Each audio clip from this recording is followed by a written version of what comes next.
অবশেষে কারামুক্ত হলেন হেফাজতে ইসলামের সাবেক কেন্দ্রীয় যুগ্ম মহাসচিব মামুনুল হক। শুক্রবার সকাল 10টার দিকে তিনি গাজীপুরের কাশিমপুর হাই সিকিউরিটি কারাগার থেকে জামিনে মুক্তি পান। এ সময় উপস্থিত সবার উদ্দেশ্যে ভালো আছেন বলেও জানান তিনি।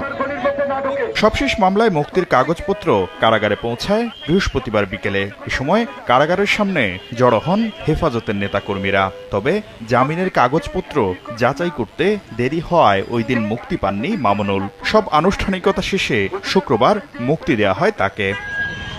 মুক্তির পর রাজধানীর মোহাম্মদপুরে যান তিনি। আসাদ গেট থেকে ছাদ খোলা গাড়িতে করে যান মোহাম্মদপুরের আল্লাহ করিম মসজিদের সামনে। এ সময় হেফাজত সমর্থকদের ফুলেল শুভেচ্ছায় সিক্ত হন তিনি। তাকে ঘিরে নানা স্লোগান দেন সমর্থকরা। উপস্থিত ছিলেন হেফাজতে ইসলামের সাবেক ও বর্তমান অনেক নেতা এবং বিভিন্ন কওমি মাদ্রাসার ছাত্র ও শিক্ষক।